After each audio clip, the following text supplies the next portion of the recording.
नमस्कार, मैं हूं खुशबू पांडे। स्वागत है आपका हमारे खास कार्यक्रम जनता सरकार में, जिसमें हम बात करेंगे सत्ता के सिंहासन से लेकर जनता के सरोकार तक। साथ ही हम आपको बताएंगे प्रदेश सरकार की हर उस योजना के बारे में जिनका सीधा संबंध हरियाणा के जनता से।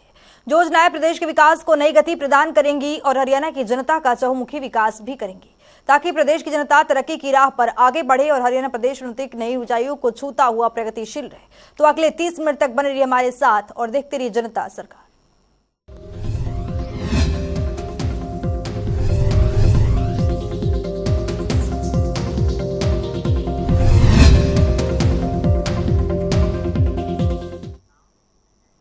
हरियाणा के मुख्यमंत्री मनोहर लाल प्रदेश के युवाओं को नशे से मुक्त करने के लिए कई अभियान और कार्यक्रम चला रहे हैं, जिसको लेकर पंचकुला में नशीली दवाओं के दुरुपयोग एवं अवैध तस्करी के खिलाफ अंतर्राष्ट्रीय दिवस के अवसर पर लोक रंग सांझ कार्यक्रम आयोजित किया गया, जहां मुख्यमंत्री मनोहर लाल ने सूचना लोक संपर्क भाषा एवं संस्कृति विभाग द्वारा चलाए जाने वाले प्रचार अभियान की विवरणिका का विमोचन भी किया। मुख्यमंत्री ने कहा कि नशे से व्यक्ति पैसे और विचारों से बर्बाद हो जाता है। देखिए हमारी एक खास रिपोर्ट। हरियाणा के मुख्यमंत्री मनोहर लाल प्रदेश के हित में कई योजनाएं चला रहे हैं, जिसका सीधा लाभ नागरिकों को मिल रहा है। साथ ही मुख्यमंत्री मनोहर लाल प्रदेश में नशे की रोकथाम के लिए कई बड़े कार्य कर रहे हैं, ताकि हर एक युवा सुखी जीवन जी सके। इसी कड़ी में पंचकुला में नशीली दवाओं के दुरुपयोग एवं अवैध तस्करी के खिलाफ अंतर्राष्ट्रीय दिवस के अवसर पर लोक रंग सांझ कार्यक्रम आयोजित किया गया, जिसमें मुख्यमंत्री मनोहर लाल ने बतौर मुख्य अतिथि शिरकत की। जहां मुख्यमंत्री ने सूचना लोक संपर्क भाषा एवं संस्कृति विभाग द्वारा चलाए जाने वाले प्रचार अभियान की विवरणिका का विमोचन किया, जिसके बाद मुख्यमंत्री ने नागरिकों को संबोधित करते हुए बताया कि नशा मुक्त हरियाणा अभियान के तहत सांस्कृतिक कार्यक्रमों के माध्यम से भजन नाटकों की ओर से नशे के दुष्प्रभाव के बारे में लोगों को जागरूक किया जाएगा, ताकि प्रदेश को नशा मुक्त बनाया जा सके। साथ ही उन्होंने बताया कि इसके लिए सूचना लोक संपर्क भाषा एवं संस्कृति विभाग की ओर से व्यापक स्तर पर विशेष प्रचार अभियान चलाया जाएगा। इस अवसर पर मुख्यमंत्री ने कहा कि इस नशा मुक्त अभियान में लोक कलाकारों की ओर से फोक रागनी एवं नाटक के माध्यम से हरियाणवी भाषा में लोगों को नशे की आदत को छोड़ने के लिए प्रेरित किया जाएगा। इस विशेष प्रचार प्रसार अभियान में गांवों के सार्वजनिक स्थलों, स्कूलों और कॉलेजों में भजन एवं नाटक मंडलियों द्वारा लगातार कार्यक्रम किए जाएंगे। मुख्यमंत्री मनोहर लाल ने बताया कि नशे से व्यक्ति पैसे और विचारों से बर्बाद हो जाता है। इसके साथ ही नशे से पीड़ित व्यक्ति मानसिक एवं शारीरिक रूप से खोखला हो जाता है, जिसकी भरपाई नामुमकिन हो जाती है। इसीलिए हरियाणा में पहली बार नशे को दूर करने के लिए नशा मुक्ति मुहिम चलानी आवश्यक हो गई है, ताकि प्रदेश से इस सामाजिक बुराई का उन्मूलन किया जा सके। मुख्यमंत्री ने कहा कि इस प्रचार अभियान में सामाजिक धार्मिक संस्थाओं का भी भरपूर सहयोग लिया जाएगा और इस मुहिम को गांव, स्कूल, कॉलेज स्तर से ही सक्रिय कर हर व्यक्ति को नशा मुक्त अभियान से जोड़ा जाएगा। साथ ही लोक रंग सांझ सांस्कृतिक कार्यक्रम में कलाकारों की ओर से रागिनी दारू दुश्मन हो, मानस की ना पीनी प्यानी चाहिए, करे शरीर का नाश आदमी ना अकल आनी चाहिए। दारू दुश्मन हो मानस की, दारू दुश्मन हो मानस की, ना पीनी प्यानी चाहिए, करे शरीर का नाश आदमी में अकल आनी चाहिए। दारू दुश्मन हो मानस की, दारू दुश्मन हो मानस की, ना पीनी प्यानी चाहिए, करे शरीर का नाश आदमी में अकल आनी चाहिए।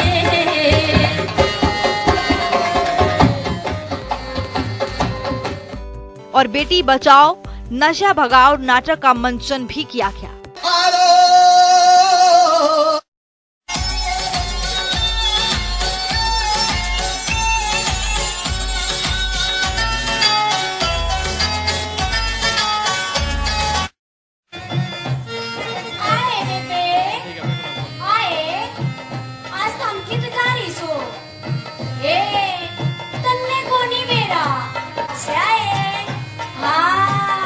जाला बाबी नाच गाल्या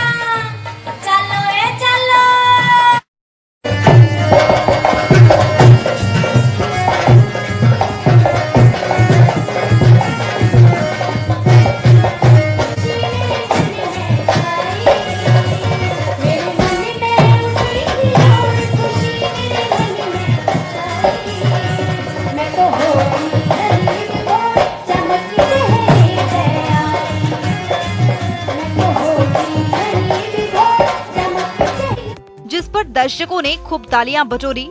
इसके अलावा 9 साल करे कमाल, हेल्थ कार्ड बनवा लो, चिरायु का फायदा उठा लो नामक विकासात्मक गीत भी प्रस्तुत किए गए। वहीं मुख्यमंत्री ने शानदार प्रस्तुति देने के लिए सभी कलाकारों का आभार जताया। ये आज की शान बहुत ही एक शानदार जो कार्यक्रम हुए सांझ है, इसमें हमारे स्पीकर साहब, मेयर साहब, मान साहब, भारती जी, हरी मैडम जी, सब लोग, तरुण जी, ओम प्रकाश जी। इस अवसर पर हरियाणा विधानसभा अध्यक्ष ज्ञानचंद गुप्ता, पंचकुला के मेयर कुलभूषण गोयल, हरियाणा योग आयोग के चेयरमैन जयवीर आर्य, मुख्यमंत्री के राजनीतिक सलाहकार बीबी भारती सहित कई वरिष्ठ अधिकारी मौजूद रहे। जनता टीवी के लिए पंचकुला से उमंग शिवरान की रिपोर्ट। पारदर्शिता के साथ काम कर रहे मुख्यमंत्री मनोहर लाल प्रदेश के विकास के लिए कई बड़े प्रोजेक्ट पर काम कर रहे हैं। इसी कड़ी में मुख्यमंत्री मनोहर लाल ने पिछले दिनों गौरवशाली भारत रैली के दौरान बल्लभगढ़ से पलवल मेट्रो कनेक्टिविटी की घोषणा की थी, जो सिर्फ 2 दिन में ही धरातल पर देखने को मिल रहा है। मुख्यमंत्री की घोषणा तीसरे दिन ही मेट्रो कनेक्टिविटी का काम शुरू हो गया है। देखिए हमारी ये खास रिपोर्ट। हरियाणा की मनोहर सरकार के कुशल मार्गदर्शन में प्रदेश नई ऊंचाइयों को छू रहा है। प्रदेश के मुखिया मनोहर लाल प्रदेश के विकास के लिए हर मुमकिन कोशिश कर रहे हैं ताकि हरियाणा विकास के पथ पर अग्रसर हो सके। इन सब की बानगी तब देखने को मिली जब मुख्यमंत्री मनोहर लाल ने पिछले दिनों बल्लभगढ़ से पलवल मेट्रो कनेक्टिविटी की घोषणा की थी, जो सिर्फ 2 दिन में ही धरातल पर देखने को मिल रहा है। मुख्यमंत्री की घोषणा के तीसरे दिन ही मेट्रो कनेक्टिविटी का काम शुरू हो गया है। पलवल के एरिया में जितना यहां विकास हुआ है, मैं कहता हूं भूतकाल में कभी सोचा भी नहीं होगा। चाहे वो हाईवेज हैं, चाहे वो मेट्रोज है, चाहे वो इंडस्ट्री है, यानी ये फरीदाबाद का इलाका मेरा 1980 से देखना शुरू किया था मैंने। आज 43 और 43 साल हो गए। 43 साल में आज जो दृश्य दिखाई देता है, आज से 20 साल पहले कल्पना भी नहीं कर सकते थे। वो पलवल का इलाका, पलवल के बीचों बीच का फ्लाईओवर, कभी हम सोचते थे ऐसा बनेगा। ये दिल्ली मुंबई का जो मार्ग बन रहा है एक्सप्रेसवे, इस एक्सप्रेसवे के कारण से कितने ही लोगों ने यहां करके जमीनें खरीद ली। आज मुझे बता रहे थे पलवल के अंदर जमीनें 5 गुनी महंगी हो गई हैं। बाहर का इन्वेस्टर खूब आ रहा है। संयोग से गुरुग्राम और हमारा एयरपोर्ट तो साथ था ही, लेकिन इस इलाके को एक अच्छा अवसर ही मिला संयोग से ही कि जेवर एयरपोर्ट नजदीक आने से इसकी और वैल्यू बढ़ गई है। केंद्र की योजनाओं का भी बड़ा लाभ है, हरियाणा की योजनाओं का भी बड़ा लाभ है। विस्तार से हमारे कृष्णपाल जी ने आपको बता दिया है। तो आज उसकी मैं घोषणा करता हूं कि हम बल्लभगढ़ से पलवल की मेट्रो लाइन, मित्रों, बहुत जल्दी इस लाइन को स्वीकृति दिलवाकर और इस लाइन का काम शुरू कराया जाएगा। मुख्यमंत्री की मंजूरी के बाद मेट्रो प्रोजेक्ट की टेक्नो फिजिबिलिटी स्टडी के लिए आदेश जारी कर दिए गए हैं और आज से इस पर काम की शुरुआत भी हो चुकी है, जिसमें HMRTC के प्रधान सलाहकार ST शर्मा सहित कई वरिष्ठ अधिकारियों ने बल्लभगढ़ से पलवल तक प्रस्तावित MRT कॉरिडोर का दौरा किया। इस कॉरिडोर की कुल लंबाई लगभग 24 किलोमीटर है। बल्लभगढ़ से पलवल तक कॉरिडोर पर स्टेशनों की संभावित संख्या 10 प्रस्तावित है। कॉरिडोर सेक्टर 58 से 59 से पलवल के औद्योगिक क्षेत्रों को कनेक्टिविटी प्रदान करेगा। तो आइए ग्राफिक्स पर नजर डालते हैं। बल्लभगढ़ पलवल की मेट्रो कनेक्टिविटी के लिए धरातल पर काम शुरू हो चुका है। मुख्यमंत्री मनोहर लाल ने 2 दिन पहले की थी मेट्रो कनेक्टिविटी की घोषणा। बल्लभगढ़ पलवल के बीच बनने वाले मेट्रो प्रोजेक्ट की टेक्नो फिजिबिलिटी स्टडी आज से शुरू हो गया। मुख्यमंत्री की मंजूरी के बाद टेक्नो फिजिबिलिटी रिपोर्ट पर काम शुरू है। प्रस्तावित कॉरिडोर के लिए MRT प्रणाली के विकल्पों का अध्ययन किया जाएगा। NHAI और अन्य हितधारकों के साथ चर्चा के बाद अलाइनमेंट तय किया जाएगा। Ballabhgarh railway station, Ballabhgarh bus stand के एकीकरण के लिए बनाई जाएगी योजना। राजा नाहर सिंह मेट्रो स्टेशन और पलवल बस स्टैंड के साथ एकीकरण की बनेगी योजना। परिवहन परामर्श, इंजीनियरिंग क्षेत्र में इस रूट की टेक्नो फिजिबिलिटी स्टडी पूरी कर ली जाएगी। पलवल के लिए तैयार किया जा रहा कम्प्रीहेंसिव मोबिलिटी प्लान। बल्लभगढ़ से पलवल मेट्रो कनेक्टिविटी का रूट एलिवेटेड मेट्रो रूट होगा। करीबन 180 करोड़ रुपए प्रति किलोमीटर की अनुमानित लागत आएगी। पूरे प्रोजेक्ट पर 4,320 करोड़ रुपए की लागत आने का अनुमान है। प्रोजेक्ट को अप्रूवल के लिए HMRTC के पास भेजा जाएगा। मुख्यमंत्री मनोहर लाल जल्द ही बोर्ड की बैठक बुलाने के निर्देश दिए। मुख्यमंत्री ने रविवार को पलवल जिला के गांव गजपुरी में फरीदाबाद लोकसभा क्षेत्र की गौरवशाली भारत रैली के दौरान इस मेट्रो प्रोजेक्ट की घोषणा की थी। घोषणा के तुरंत बाद संबंधित विभागों ने इस पर अमली जामा पहनाने का काम शुरू किया और अब काम धरातल पर भी दिखने लगा है। इस प्रोजेक्ट से बल्लभगढ़ और पलवल के बीच बेहतर कनेक्टिविटी सुनिश्चित होगी और क्षेत्र के विकास को गति भी मिलेगी। स्पेशल डेस्क जनता टीवी। हरियाणा के मुखिया मनोहर लाल प्रदेश के विकास के लिए लगातार प्रयास कर रहे हैं, कई योजनाओं पर काम कर रहे हैं। इसी कड़ी में मुख्यमंत्री मनोहर लाल ने योगशालाओं और व्यायामशालाओं के निर्माण और रखरखाव के संबंध में विभिन्न विभागों की बुलाई गई समीक्षा बैठक की अध्यक्षता की। इस दौरान मुख्यमंत्री मनोहर लाल ने अधिकारियों को निर्देश दिए कि ग्रामीण क्षेत्रों में योगशालाओं और व्यायामशालाओं के संचालन में यूथ क्लबों की सक्रियता बढ़ाई जाए। देखिए हमारी एक खास रिपोर्ट।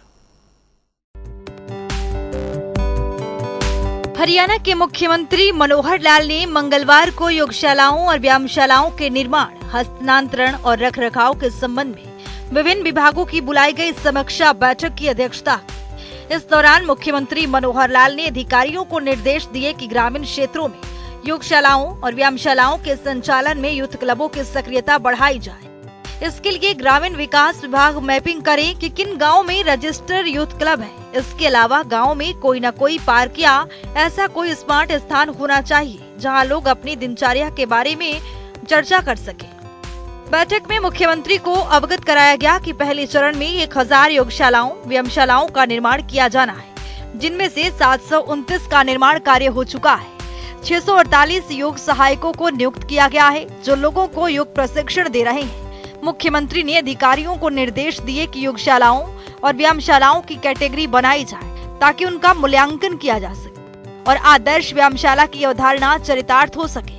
उन्होंने कहा कि योजना आरंभ करने का मुख्य उद्देश्य युवाओं को योग के अलावा कबड्डी और अन्य ग्रामीण पृष्ठभूमि के पारंपरिक खेलों से जोड़ना है। बैठक में इस बात की भी जानकारी दी गई कि आरंभ में इनके निर्माण के कार्य ग्रामीण विकास विभाग को पूरे स्टेट फंड से करवाने की जिम्मेवारी दी गई थी। अब इसे 20:80 में किया जाएगा। योजना के रूपरेखा के तहत व्यायामशालाओं में 4 दीवारी, वॉकिंग ट्रैक, योग के लिए शेड होना अनिवार्य है। मुख्यमंत्री ने कहा कि जिला परिषद के मुख्य कार्यकारी अधिकारियों को व्यायामशालाओं की मॉनिटरिंग की जिम्मेवारी दी जानी चाहिए। उन्होंने कहा कि खेल, आयुष, ग्राम विकास विभाग को चरणबद्ध तरीके से 2 से 4 जिलों के योगशालाओं व्यायामशालाओं के रखरखाव का कार्य सौंपा जाना चाहिए। इसके अलावा गाँव में पंचायती जमीन कहां है इसकी भी मैपिंग करवाई जाए। मुख्यमंत्री मनोहर लाल ने अधिकारियों को सख्त निर्देश दिए कि जो योग सहायक सही ढंग से अपना कार्य नहीं कर रहे उनके विरुद्ध सख्त कार्रवाई की जाएगी। उन्होंने कहा कि हरियाणा योग आयोग की सलाह पर पतंजलि से प्रशिक्षित योग साधकों को 11,000 रुपए के मानदेय पर योग सहायक लगाया गया था, जिन्हें अब HKRN के तहत लाकर उनका मानदेय बढ़ाकर 17,000 रुपए किया गया है। मुख्यमंत्री ने कहा कि योग सहायकों की जिलावार नियुक्ति को भी तर्कसंगत बनाया जाए। बैठक में मुख्यमंत्री के मुख्य प्रधान सचिव DS ढेसी, विकास एवं पंचायत विभाग के अतिरिक्त मुख्य सचिव अनिल मलिक, स्वास्थ्य एवं परिवार कल्याण विभाग के अतिरिक्त मुख्य सचिव डॉक्टर G अनुपमा, मुख्यमंत्री के प्रधान सचिव माशंकर, मुख्यमंत्री के अतिरिक्त प्रधान सचिव डॉक्टर अमित अग्रवाल, आयुष विभाग के महानिदेशक डॉक्टर साकेत कुमार, विकास एवं पंचायत विभाग के महानिदेशक DK बेहरा, खेल निदेशक यशेंद्र सिंह सहित अन्य वरिष्ठ अधिकारी उपस्थित रहे। ब्यूरो रिपोर्ट, जनता टीवी। हरियाणा की मनोहर सरकार प्रदेश के किसानों के हित में कई कदम उठा रही है ताकि प्रदेश का किसान समृद्ध हो सके। इसी कड़ी में हरियाणा सरकार ने किसानों के लिए मेरा पानी मेरी विरासत योजना भी शुरू की है। इसके तहत कई पहल प्रदेश सरकार ने की है, जिसमें से एक है सूक्ष्म सिंचाई योजना। इस योजना के अंतर्गत किसानों को हर खेत तक पानी पहुंचाना सरकार का मकसद है। देखिए हमारी एक खास रिपोर्ट। हरियाणा प्रदेश मेहनतकश भूमि पुत्रों की वो धरती जिस पर वो अपनी कड़ी मेहनत से भरपूर अन्न उपजाते हैं। कृषि प्रधान प्रदेश होने के नाते हरियाणा प्रदेश का अपना ही मान है, लेकिन इन बीते दशकों में प्रदेश के कृषकों को खेती बाड़ी के काम में कई तरह की समस्याएं भी झेलनी पड़ी। इसमें फसलों की सिंचाई सबसे ज्यादा परेशानी का कारण रहा। भौगोलिक दृष्टिकोण से हरियाणा प्रदेश में प्राकृतिक जल संसाधन के स्रोत सीमित है। प्रदेश के किसानों को लंबे समय तक सिंचाई के लिए भूजल स्तर में सुधार लाना और कृषि के उपयोग में लाई जाने वाली पर्याप्त जलापूर्ति करना सरकार के लिए अपने आप में एक बड़ी चुनौती थी। लेकिन जो बीड़ा मनोहर सरकार ने उठाया उसे पूरा किया जाना भी बेहद जरूरी था। लिहाजा सरकार ने इन वर्षों में कुछ ऐसे बड़े एक्सपेरिमेंट्स किए जो अब तक देश में किसी भी राज्य में नहीं आजमाए गए थे। हरियाणा सरकार ने मेरा पानी मेरी विरासत योजना के तहत सूक्ष्म सिंचाई परियोजना को धरातल पर उतारा, ताकि प्रदेश के किसानों को किसी तरह की कोई दिक्कत न आए। खेती बाड़ी में नहरी या ट्यूबवेल के जरिए परंपरागत फ्लड इरिगेशन सिस्टम की तुलना में सूक्ष्म सिंचाई परियोजना किसानों के लिए वरदान साबित हो रही है। दरअसल फ्लड इरिगेशन सिस्टम से जहां एक और भूजल का अत्यधिक दोहन होता है, वहीं पानी की खपत भी अधिक रहती है। भविष्य में जल संसाधनों की आवश्यकता को देखते हुए सूक्ष्म सिंचाई परियोजना हरियाणा सरकार की दूरदर्शी सोच और सिंचाई प्रबंधन की एक बेहतरीन विधि साबित हो रही है। तो चलिए ग्राफिक्स के जरिए समझते हैं। सूक्ष्म सिंचाई प्रणाली में कम पानी से अधिक क्षेत्र की सिंचाई की जाती है। इस प्रणाली में पानी को पाइपलाइन के जरिए जल स्रोत से खेत तक पानी पहुंचाया जाता है। सूक्ष्म सिंचाई प्रणाली अपनाकर 30 से 40% तक पानी की बचत होती है। इस प्रणाली से सिंचाई करने पर फसलों की गुणवत्ता, उत्पादकता में भी सुधार होता है। सरकार भी प्रति बूंद अधिक फसल मिशन के तहत फव्वारा व टपका सिंचाई विधि को बढ़ावा दे रही है। हरियाणा सरकार किसानों को हर एक बुनियादी ढांचे मुहैया कराती है। पाइपलाइन बिछाना, भंडारण टैंकों का निर्माण और सोलर पंप निःशुल्क मुहैया कराना। 95% तक सब्सिडी, खेतों में ड्रिप और स्प्रिंकलर सूक्ष्म सिंचाई यंत्र भी उपलब्ध। सिंचाई परियोजना की रखरखाव और साफ सफाई के काम के लिए विभाग को सरकार की तरफ से मनरेगा मजदूर मिलते हैं। वो साफ सफाई का काम समय समय पर करते रहते हैं। प्रदेश के किसान इन परियोजनाओं से खुशहाल हैं, क्योंकि हर क्षेत्र में नहरों का पानी हर खेत तक पहुंच रहा है। पानी की कहीं पर कोई कमी नहीं रहती। ज्यादा पानी की आवश्यकता धान की फसल में होती है। इसके लिए भी सरकार हर तरह की सुविधा प्रदान कर रही है। हरियाणा की मनोहर सरकार के इस दूरगामी सोच से प्रदेश के खेतों में नहर का पानी वक्त पर पहुंच जाता है। समय समय पर विभाग की ओर से साफ सफाई करवाई जाती है। कहीं पर कोई मेंटेनेंस का काम करना हो तो उसका भी काम विभाग के द्वारा समय समय पर किया जाता है। सरकार की सिंचाई परियोजना के व्यापक प्रचार प्रसार के लिए प्रदेश में किसानों को जागरूकता शिविरों का भी आयोजन किया गया, ताकि किसानों को उसकी महत्ता और इससे होने वाले फायदों के बारे में जागरूक किया जा सके। कृषि में सूक्ष्म सिंचाई परियोजना की विधि अपनाने वाले किसान इससे संतुष्ट हैं, क्योंकि इस विधि के जरिए जरूरत के मुताबिक पानी की सिंचाई के प्रयोग में लाना मुमकिन हो पाया है। जबकि पहले फ्लड इरिगेशन की विधि से बहुत सा पानी बर्बाद हो जाया करता था और इसी भूजल दोहन की वजह से जल स्तर में भारी गिरावट दर्ज की गई थी। हरियाणा सरकार के इस तरह के प्रयासों का ही नतीजा है कि आज कुशल जल प्रबंधन से सिंचाई के लिए पर्याप्त जल की बेहतर व्यवस्था हो पाई है। हरियाणा प्रदेश भौगोलिक दृष्टि से शुष्क और कम जल की उपलब्धता वाले प्रदेशों में गिना जाता है, जहां इन वर्षों में मनोहर सरकार ने भूजल दोहन को नियंत्रित कर जल स्तर बढ़ाने, वर्षा जल को बचाने, खेती में सिंचाई के पुराने परंपरागत तरीकों के स्थान पर सूक्ष्म सिंचाई प्रणाली को प्रचलित करने, किसानों को कम पानी वाली फसल बोने के लिए प्रेरित करने के साथ साथ नहरों के टेल तक पानी पहुंचाने और मानसून में नदियों के अतिरिक्त जल को भी प्रयोग में लाने जैसे अनेक सार्थक प्रयास किए हैं, जो हरियाणा सरकार की कुशल प्रबंधकीय व्यवस्था और उसकी सार्थक होती दूरगामी सोच को परिभाषित करती है। ब्यूरो रिपोर्ट, जनता टीवी। तो आज महान कवि और उपन्यासकार बंकिम चंद्र चट्टोपाध्याय जी की जयंती है, जिन्होंने राष्ट्रवाद के विकास में बहुत बड़ा योगदान दिया था, जिसको लेकर हरियाणा के मुख्यमंत्री मनोहर लाल ने ट्वीट कर उन्हें नमन किया है। तो चलिए ट्वीट पर नजर डालते हैं।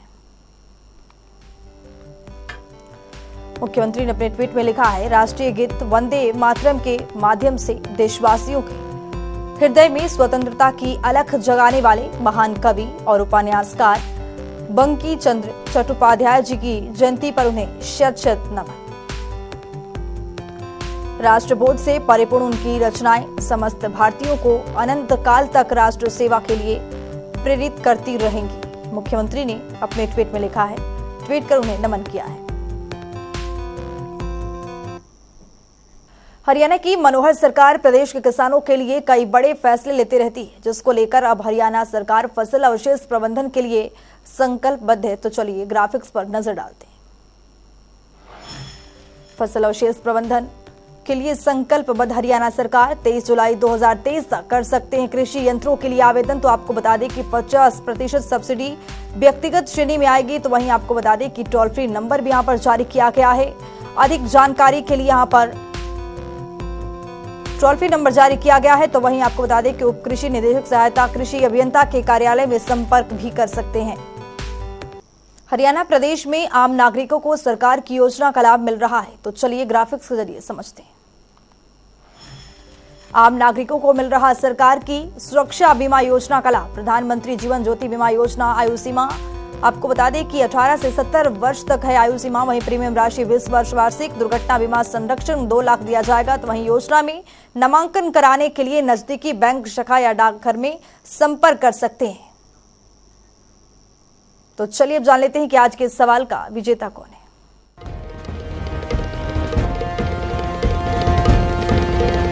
वाले के नाम और तस्वीर अपने टेलीविजन स्क्रीन पर दिखाते हैं, साथ ही उसको उपहार भी देते हैं।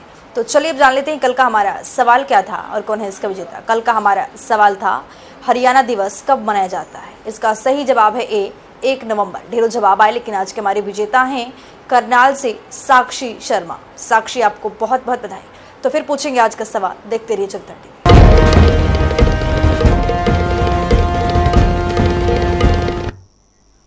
तो वक्त हो गया ही आज की मुलाकात का। आज की मुलाकात में हम हर दिन नए शख्सियत से आपको रूबरू कराते हैं, उनके कार्य प्रणाली पर बारीकी से नजर डालते हैं, जानते हैं तमाम योजनाएं जो बनी है हरियाणा की जनता के लिए। तो ऐसे ही शख्सियत जनता टीवी ने खास बातचीत की है।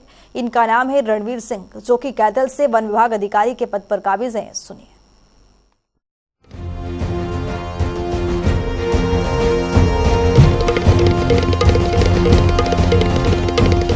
इसमें सरकार द्वारा नोटिफिकेशन जारी हो गया है।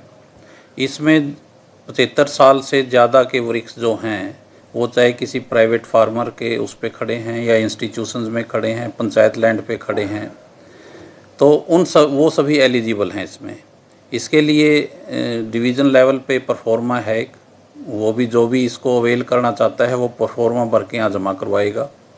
डिस्ट्रिक्ट लेवल पे एक कमेटी का प्रोविज़न है, वो कमेटी उसको स्क्रूटनाइज करेगी और अगर वो एलिजिबल पाया जाता है, इसके लिए कुछ कंडीशंस हैं कि एक तो 75 साल की तो है ही, दूसरा वो बीमारी ग्रस्त नहीं होना चाहिए, सूखा हुआ नहीं होना चाहिए, तंदुरुस्त पेड़ जो है और जो 75 साल से ज़्यादा एज का है वही एलिजिबल होंगे इसके लिए।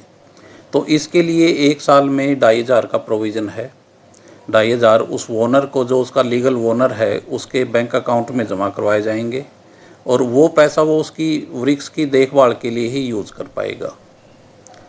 उसके बाद 5 साल के बाद फिर सरकार इसको रिव्यू करेगी और अगर इसको फर्दर मॉडिफिकेशन के साथ जो भी सरकार को उचित लगेगा वो आगे कार्रवाई की जाएगी। इसमें अभी क्योंकि नोटिफिकेशन अभी आया है, अब हम इसको पब्लिसाइज करेंगे, जैसे आपके माध्यम से भी अगर ये जो भी वाइडर पब्लिसिटी जितनी मिलेगी, तो जो ओनर हैं जिसके उसमें कंपाउंड में या खेत में ये पेड़ खड़ा है, वो अप्लाई करेगा एक परफॉर्मे पे, फिर उसके बाद कमेटी स्क्रूटनाइज करेगी इसको। अगर वो एलिजिबल मिलता है तो उसकी रिकमेंडेशन हम ऊपर गवर्नमेंट को करेंगे।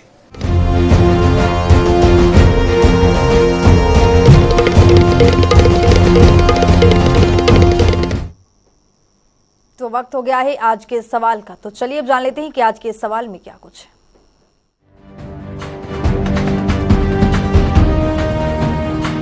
जवाब देने वाले के नाम और तस्वीर अपने टेलीविजन स्क्रीन पर दिखाते हैं, साथ ही उसको उपहार भी देते हैं। तो चलिए अब नजर डालते हैं आज के सवाल पर।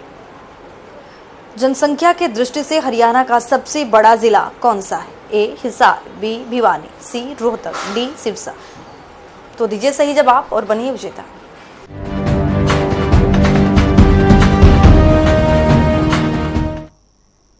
तो हमारे खास कार्यक्रम जनता सरकार में आज के लिए इतना ही। नमस्कार।